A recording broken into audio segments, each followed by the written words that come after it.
Class 12th वालों, आप लोगों के लिए लेकर आया हूं रिलेशंस एंड फंक्शंस के competency based questions as per the latest pattern. ऐसे सवाल करने हमको बहुत ज्यादा जरूरी हैं क्योंकि स्टूडेंट्स ऐसे सवालों में ही बोर्ड एग्जाम में फंसते हैं। 50% क्वेश्चंस ऐसे ही आपको दिखने वाले हैं मैथ्स के पेपर के अंदर। तो स्टार्टिंग से अपने को chapter wise competency based questions करते हुए चलना पड़ेगा ताकि हमारा एक कॉम्पिटेंसी माइंडसेट बिल्ड हो। आप लोग को क्या क्या मिलने वाला है, मैंने एग्जाम्पलर के कुछ सिलेक्टेड अच्छे सवाल लिए हैं आप लोगों के लिए, कुछ नए सवाल भी आप लोगों को दिखाऊंगा। इससे क्या होगा, अपना माइंडसेट डेवलप होगा कि यार अगर कोई नया सवाल आ जाता है मेरे सेट के अंदर तो सर उसको अप्रोच कैसे करना है, इसके लिए भी आपको अपने ब्रेन को ट्रेन करना पड़ेगा।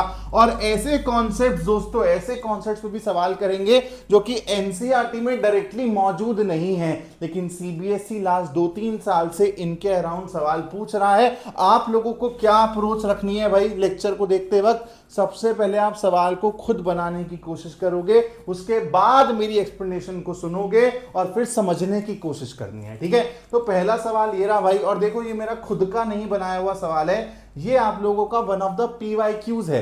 अब इस कॉन्सेप्ट पे बेस्ड आपको एनसीईआरटी में कुछ भी ऐसा आप मान के चलो कि समरी नहीं मिलेगी, इसका डिस्कशन नहीं मिलेगा। तो ऐसे सवाल हम लोगों को करने बहुत जरूरी हैं जो कि सीबीएसई पूछ रहा है लेकिन आउट ऑफ एनसीईआरटी है, एनसीईआरटी में इनका जिक्र नहीं है। तो आपको एक सेट दिया हुआ है ए जिसमें 2 एलिमेंट्स है दोस्तों 3 और 5। तो आपसे पूछा है कि रिफ्लेक्सिव रिलेशन कितने होंगे, इसका आपको एक डायरेक्ट फॉर्मूला बता देता हूं और उसके बाद मैं आपको थोड़ा सा सोचना सिखाऊंगा। ये एक्चुअल पर्पस है कि फॉर्मूले के बिना भी इस सवाल को फोड़ा जा सकता है, बस आपको सोचना आना चाहिए और वही चीज मैं आपको सिखाऊंगा और यही चीज मेरे चैनल को डिफरेंट बनाती है। आप लोगों को अपने आप समझ आएगा। तो नंबर ऑफ रिफ्लेक्सिव रिलेशंस के लिए बेटा फॉर्मूला ये होता है, ठीक है। आप लोगों को फॉर्मूला ही यूज करना है एग्जाम में, लेकिन अप्रोच आनी चाहिए। फॉर्मूला होता है 2n² - n, जहां पे n क्या है कि कितने एलिमेंट्स हैं आपके ओरिजिनल सेट के अंदर। तो यहां पर 2 एलिमेंट्स दिख रहे हैं तो n की जगह 2 रख दोगे तो यहां जाएगा 2⁴ - 2, दैट इज 2 का square, answer will be 4। So B is the correct answer. चलो सर फॉर्मूला से तो आंसर निकल गया, अब थोड़ा सा इसके ऊपर ना गहन में जाके चर्चा करते हैं, ठीक है। थोड़ा सा अंदर घुस के डेप्थ में जाके चर्चा करते हैं इसके ऊपर, उससे हमारा थोड़ा सा यार कॉम्पिटेंसी और ज्यादा बिल्ड होगा।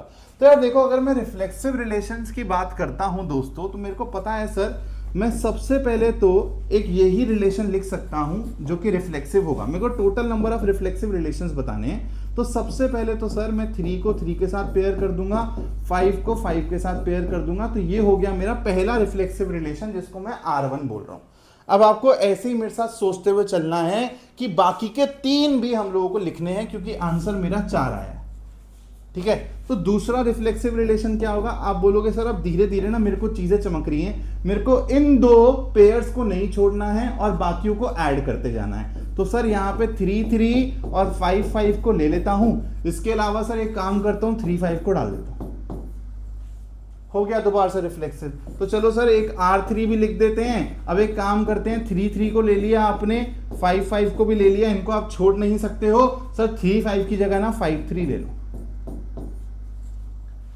डन कहानी। और अब R4 क्या बनेगा भाई, जहां पर आप सारे के सारे डाल दोगे, यानी कि 4 के 4 ऑर्डर्ड पेयर्स डाल दोगे। दैट इज 3 3 से शुरुआत होगी, फिर आएगा 5 5, फिर आएगा 3 5 एंड फिर आएगा 5 3। दिख गया आपको आपके 4 रिफ्लेक्सिव रिलेशन। आप लोगों को बस ये चीज समझ आनी चाहिए, इसलिए ये चीज ना सीबीएसई पूछ रही है क्योंकि इसमें कुछ एडिशनल इंफॉर्मेशन आपको नहीं चाहिए। आपने जो कॉन्सेप्ट पढ़ा हुआ है एनसीईआरटी के अंदर, जो आपके सिलेबस के अंदर है, उसके आधार पे ही दोस्तों आप ये सोच सकते हो ना।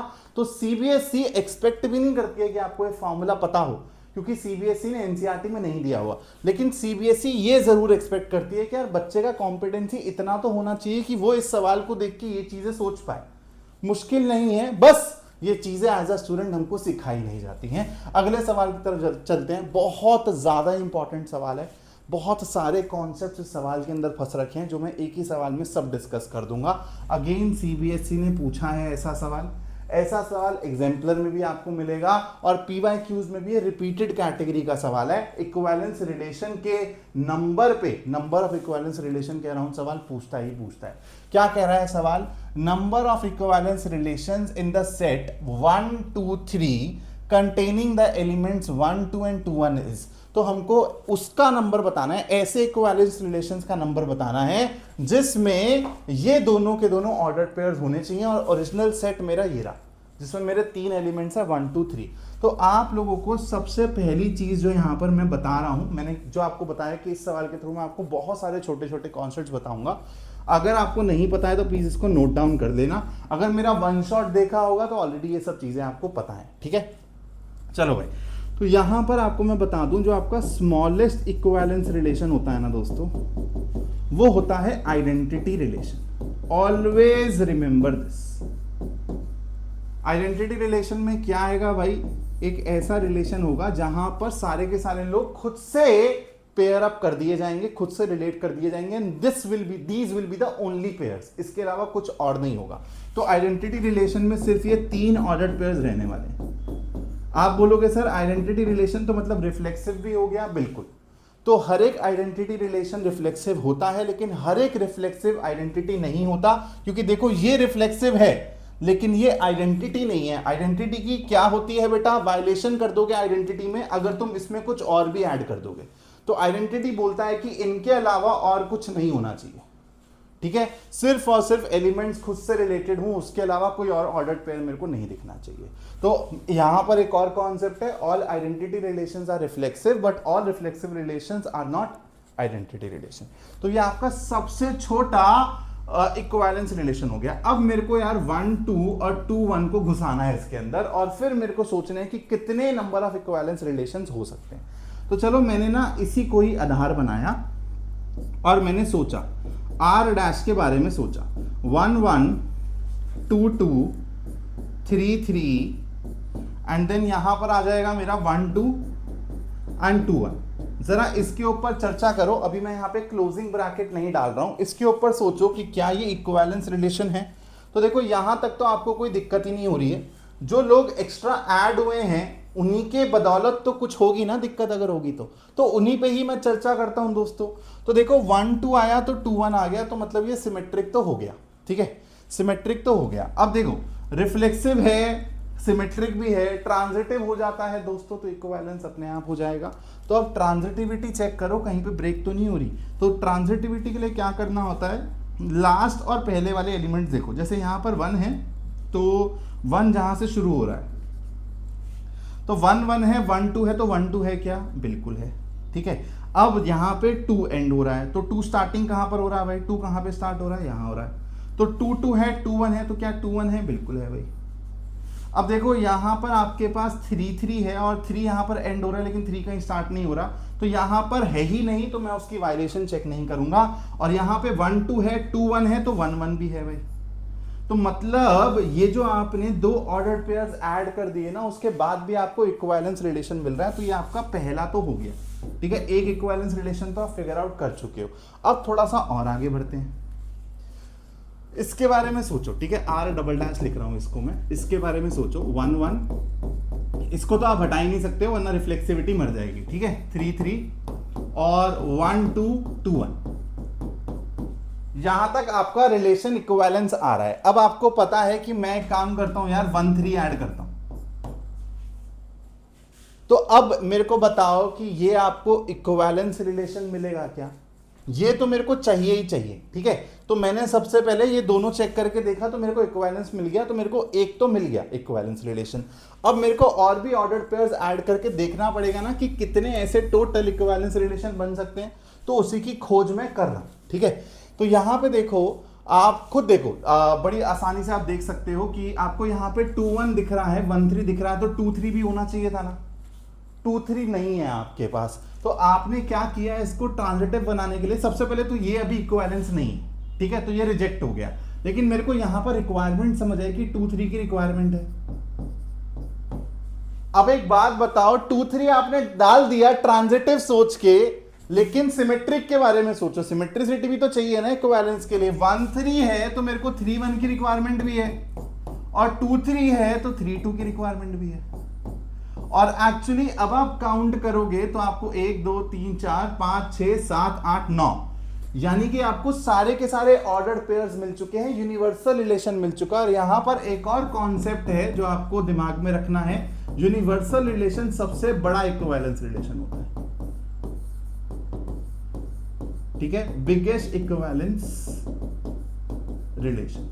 तो सबसे छोटा आइडेंटिटी और सबसे बड़ा यूनिवर्सल रिलेशन, यहां पे सारे के सारे ऑर्डर्ड पेयर आ जाएंगे। तो आपका आंसर क्या होने वाला है, एक तो 1 to 2 1 को ऐड करते ही मिल गया था, फिर मैंने और ऑर्डर्ड पेयर्स ऐड करने चाहिए तो मेरे को दिखा कि मेरे को इसके बाद बाकी के सारे 4 ऑर्डर्ड पेयर्स ऐड करने पड़ेंगे सिमेट्रिसिटी और ट्रांजिटिविटी को सेटिस्फाई करने के लिए, सबसे बड़े रिलेशन के पास पहुंचना पड़ेगा।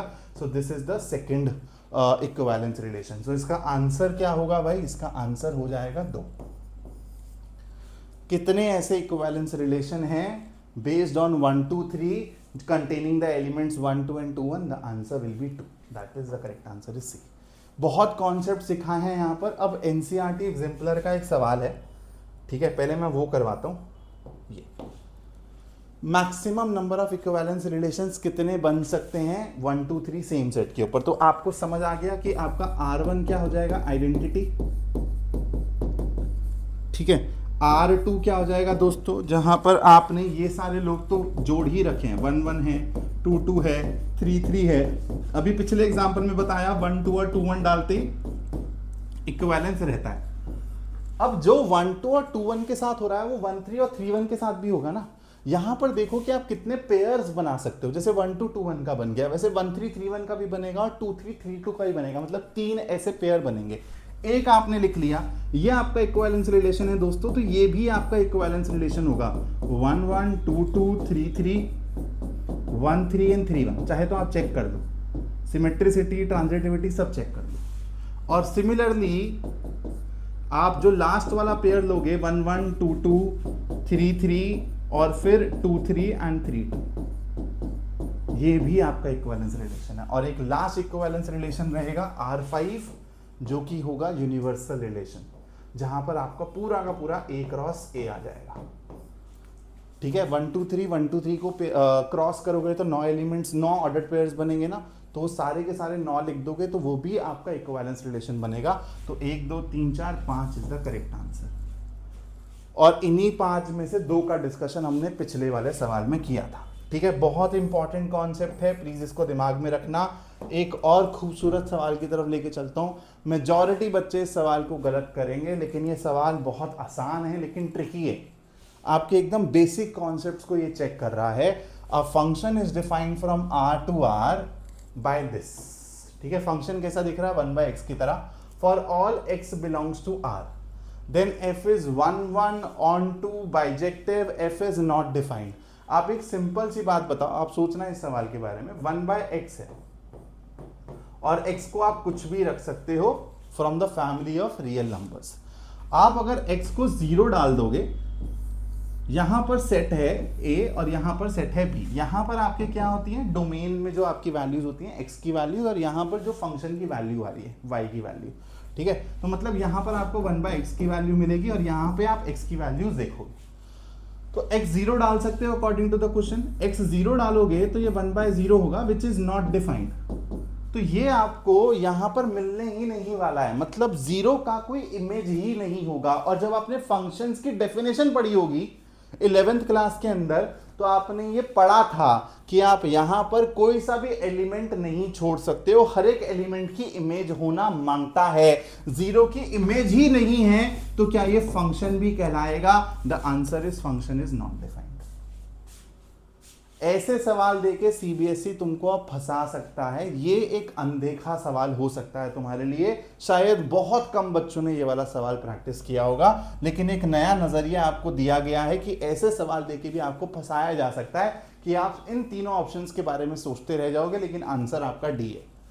एकदम बेसिक डेफिनेशन पे बेस्ड ये सवाल है दोस्तों। आगे बढ़ते हैं।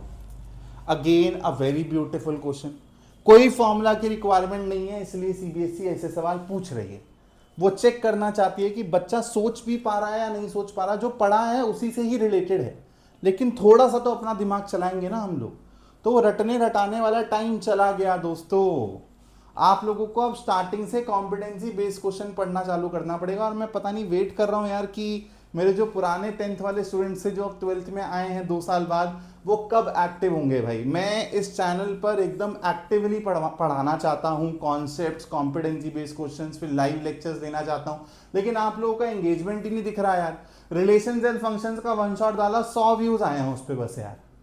तो आप लोगों से दरख्वास्त है भाई, जो मेरी पुरानी जनता थी वो जल्दी से इकट्ठी हो जाए भाई, और हम लोग मिलके यार पढ़ाई करें, स्टार्टिंग से ही अपना टेम्परामेंट बिल्ड करें कॉम्पिटेंसी बेस्ड क्वेश्चंस के लिए। अच्छे सवाल करेंगे, और अगर आप 10th में पढ़े हो मुझसे, आपको पता है कि इस चैनल से बेटर कंटेंट आपको कहीं नहीं मिलने वाला 12th मैथ्स के लिए। तो चैनल को सब्सक्राइब कर लेना भाई, और लेक्चर्स के साथ एकदम कंसिस्टेंट हो जाओ। सेट ए में 3 एलिमेंट है और सेट बी में 4 एलिमेंट्स है। Then the number of injective mappings, injective का मतलब समझते हो ना, 1 1। तो 1 1 के बारे में सोचना है, नंबर ऑफ 1 1 फंक्शंस के बारे में सोचना है। और यहाँ पर आपके 3 एलिमेंट्स हैं, और सेट बी में आपके पास 4 एलिमेंट्स है दोस्तों, ए और बी। ठीक है, चलो नाम दे लेता हूँ यार, यहाँ पे इसको बोल देता हूँ कि ए बी सी है, और इसको बोल देता हूँ 1 2 3 4। 1 1 का मतलब क्या होता है दोस्त? 1 1 का मतलब होता है कि यहाँ पर यूनिक मैपिंग होनी चाहिए। ठीक है, कि इमेज जो होगी ना वो यूनिक होगी। ऐसा नहीं हो सकता कि ए बी 1 को मैप हो रहा है और बी बी 1 को मैप हो रहा है, वो नहीं हो सकता। अलग अलग यूनिक मैपिंग होनी चाहिए हर एक एलिमेंट की। ठीक है, तो एक बात बताओ, ए के ऊपर सोचता हूँ, ठीक है, ए के हिसाब से सोचता हूँ। जो आप 11th में बेसिक पीएनसी पढ़कर आए हो ना, वही यहाँ पर यूज होने वाली है, और आपको कोई भी फॉर्मूलाज वगैरह याद नहीं रखने हैं। सोचो, मेरे साथ मिलके सोचो। आप जब इसके बारे में सोचोगे तो आपको यहाँ पर कितने ऑप्शंस दिख रहे हैं मैप करने के लिए? आप बोलोगे सर 4 ऑप्शंस हैं मेरे पास। फिर जब आप बी के पास आओगे, तो ए ने एक इंसान को मैप कर दिया होगा। अब बी के पास 4 ऑप्शन नहीं, 3 ऑप्शन रहने वाले हैं। और उसके बाद जब आप सी के पास पहुंचोगे तो बी और ए ने एक एक बंदे को मैप कर दिया हुआ यहाँ पे। अब सी के पास ऑप्शन कितने रह जाएंगे? 2। और आपने 11th क्लास में पीएनसी की इंट्रोडक्शन में ही पढ़ा था मल्टीप्लिकेशन प्रिंसिपल की, जो आपके चॉइसेस होते हैं, अगर आप उनको मल्टीप्लाई कर दो तो आपको टोटल नंबर ऑफ चॉइसेस मिल जाएंगे। 4 तिया 12, 12 दुकी 24 इज द करेक्ट आंसर। ठीक है, एकदम कंसेप्चुअल सवाल है, और ऐसे सवाल सीबीएसई पूछ रहा है भाई, तो थोड़ा सा सतर्क अपने को रहना पड़ेगा। सिर्फ एनसीईआरटी के सवाल करके या फिर इस चैप्टर से बच्चे क्या करते हैं कि सर 1 1 on 2 के प्रूफ वाले जो क्वेश्चंस होते हैं, इक्विवेलेंस रिलेशंस के प्रूफ वाले जो क्वेश्चंस होते हैं, वही करके चले जाते हैं बस। नहीं, ऐसे सवाल आएंगे तो फंस जाओगे तुम लोग। ठीक है, वो सवाल हर बच्चा बना लेता है। The number of onto functions from a set P containing 5 elements to a set Q containing 2 elements is 30। और रीजन क्या कह रहा है? Number of onto functions from a set containing m elements to a set containing n elements is n raised to the power n। तो सबसे पहले 1 1 को भूल जाओ, onto को भूल जाओ। नंबर ऑफ फंक्शंस, ये शायद आप लोगों ने पढ़ा होगा, आप कहीं से भी पढ़े हो, अगर मेरा वन शॉट देखा तो ऑब्वियसली पता होगा। नंबर ऑफ फंक्शंस कैसे निकाले जाते हैं? जैसे मैं यही वाला केस लेता हूं कि आपका जो पहला सेट है उसमें m एलिमेंट्स हैं, और जो दूसरा सेट है उसमें n एलिमेंट्स हैं। जो पिछले वाले सवाल में अप्रोच मैंने सिखाई ना, उसी के हिसाब से सोचेंगे। यहाँ पर जो फर्स्ट एलिमेंट होगा उसके पास n ऑप्शंस रहेंगे मैच होने के लिए। अब यहां पर 1 1 के हिसाब से नहीं सोचना है। जो दूसरा एलिमेंट रहेगा वो पहले वाले ने जहां मैपिंग करी थी वहां भी मैप हो सकता है, तो दूसरे वाले के पास भी दोबारा n ऑप्शंस रहेंगे, तीसरे वाले के पास भी n ऑप्शंस रहेंगे। ऐसे m एलिमेंट्स हैं, तो n का प्रोडक्ट आपको m टाइम्स करना पड़ेगा। And this is nothing but n raise to the power m। ये तो हम लोग बचपन में ही पढ़कर आए हैं 7th स्टैंडर्ड में, जब हमको एक्सपोनेंट्स पढ़ाया जाता था, है ना, n raise to the power m। तो नंबर ऑफ फंक्शंस का फॉर्मूला होता है ये, और यहाँ पर नंबर ऑफ onto फंक्शंस के लिए ये फॉर्मूला दिया हुआ है। तो यहाँ पर आपने एकदम से पकड़ लिया कि मेरा रीजन गलत है। अब आपके ऑप्शंस की फ्रेमिंग ही इस तरीके से होती है कि अगर एक भी आपको स्टेटमेंट गलत मिल जाए, स्टेटमेंट 1 या स्टेटमेंट 2 में से, तो आप आंसर जल्दी पकड़ लेते हो। तो मतलब इसका आंसर हो जाएगा assertion is correct, reason is wrong. लेकिन अब हमको assertion पे भी चर्चा करनी है। ठीक है, तो नंबर ऑफ onto फंक्शंस कैसे निकाले जाते हैं ये भी सोचो। ठीक है, आप एक सिंपल सी बात बताओ, सेम केस ले रहा हूं मैं, और यहां पर आप उसने क्या बोला हुआ है कि पहले वाले में 5 है और दूसरे वाले में 2 एलिमेंट्स है। तो यहां पर पहला सेट है मेरा ए, जिसमें मेरे पास 5 लोग हैं, A B C D and E, और दूसरा सेट है मेरा बी, जिसमें मेरे पास 2 लोग हैं दोस्तों, 1 और 2। Number of onto function को छोड़ दो, ठीक है, नंबर ऑफ फंक्शंस के ऊपर चर्चा करो। तो आपको बताया फॉर्मूला क्या होता है, n raise to the power m। Formula नहीं भी याद तो आपको पता है कि इन पांचों के पास 2 2 ऑप्शन है, तो 2 रेज़ टू द पावर 5 मेरा आंसर हो जाएगा। तो नंबर ऑफ फंक्शंस हो जाएंगे 32। अब सोचो इनमें से ऐसे फंक्शंस कौन से होंगे जो कि ऑन टू नहीं है। अगर टोटल नंबर ऑफ फंक्शंस में से वो फंक्शंस में माइनस कर दूं जो ऑन टू नहीं है, तो मेरे को number of onto functions मिल जाएंगे ना। यही चीज मैं बोल रहा हूं, लिख देता हूं, number of onto functions is equal to number of functions minus number of not onto, जो कि ऑन टू नहीं है। क्लियर है वही कहानी। तो अब सोचो, ऑन टू का मतलब है कि ये दोनों के दोनों एज इमेजेस दिखने चाहिए। तो मैं एक बार इन पांचों को बोल रहा हूं कि भाई तुम जाके ना एक के पास बैठ जाओ, इसको भावी मत दो, ठीक है। तो ये फंक्शन ऑन टू नहीं है। दूसरी बारी मैंने बोल दिया कि एक काम करो दोस्त, तुम सारे के सारे 5 के 5 ना यहां जाके बैठ जाओ, तो ये भी ऑन टू नहीं है। इसके अलावा ये 4 1 के पास चले जाएं, ई 2 के पास चले जाएं, ऐसे बहुत सारे सिनारियोज होंगे जहां पर ये दोनों के दोनों ऑक्यूपाइड रहेंगे। इन दोनों को भाव मिलेगा, चाहे एक को ज्यादा मिले एक को कम मिले।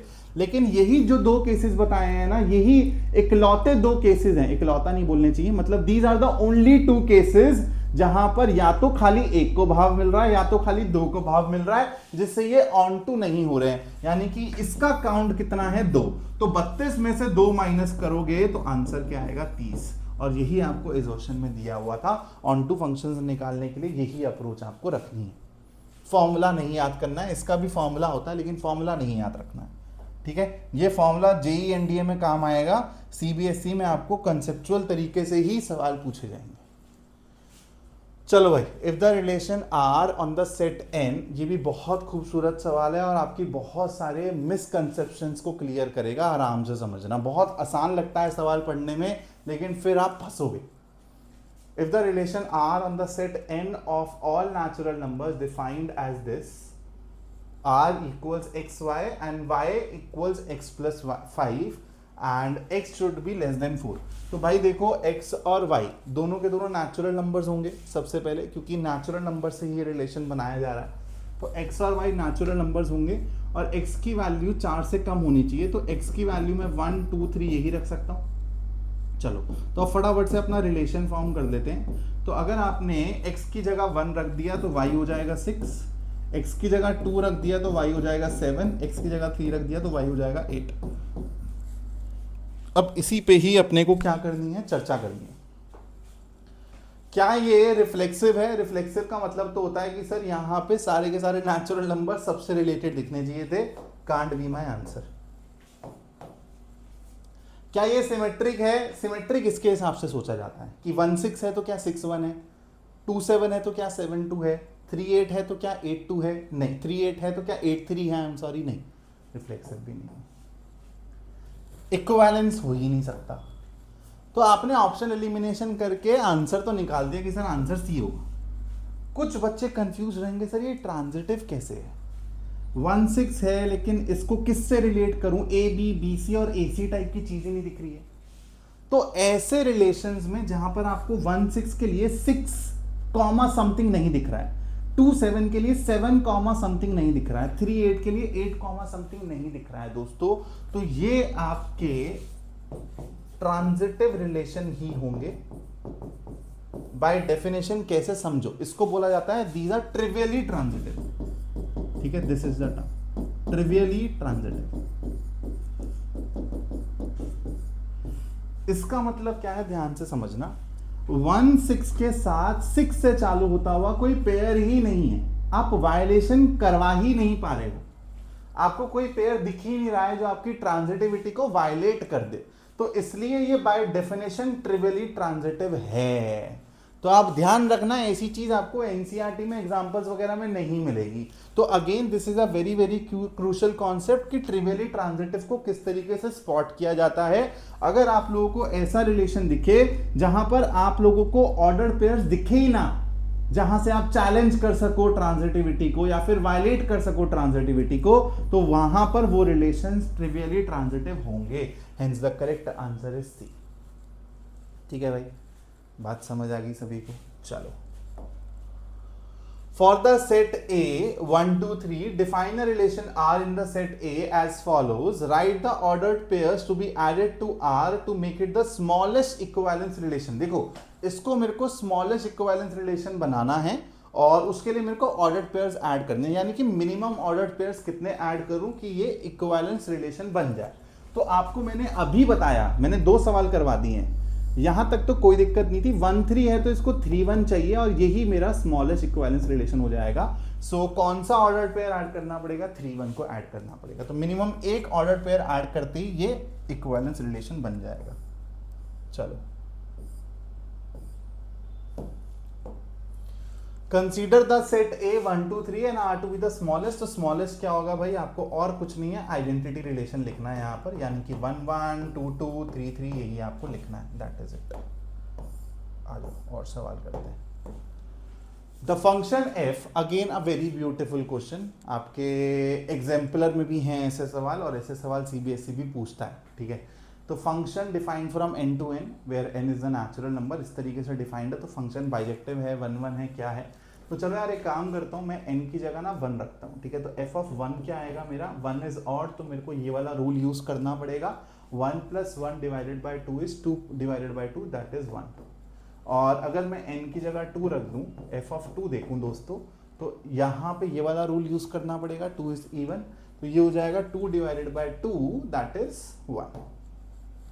ठीक है भाई, तो अब एक बात बताओ आप मेरे को सिंपल सी, कि यहां पर आप लोगों को f ऑफ 1 और f ऑफ 2 पे देखो, f ऑफ 1 और f ऑफ 2 पे सेम आंसर मिल रहा है आपको, यानी कि आपके इस वाले सेट में, पहले वाले सेट में 1 और 2 जो है ना, वो सेम जगह मैप हो रहे होंगे, है ना? सेम जगह मैप हो रहे होंगे 1 के ऊपर। तो क्या ये 1 1 फंक्शन है? आप बोलोगे नहीं सर, तो बाइजेक्टिव नहीं हो सकता, 1 1 नहीं हो सकता, तो ए और बी ऑप्शंस तो हो ही नहीं सकते। अब ऑन टू हो सकता है, तो सी और डी ऑप्शंस मेरे फंस गए हैं। तो चलो अब ऑन टू के हिसाब से सोचते हैं दोस्तों। आ जाओ, ऑन टू का मतलब क्या होता है कि आप इस तरीके से सोच लो कि आपकी जो रेंज है, जो यहां पर आपकी फंक्शन की वैल्यूज आएंगी, वो आपको कोडोमेन के बराबर मिल जाए।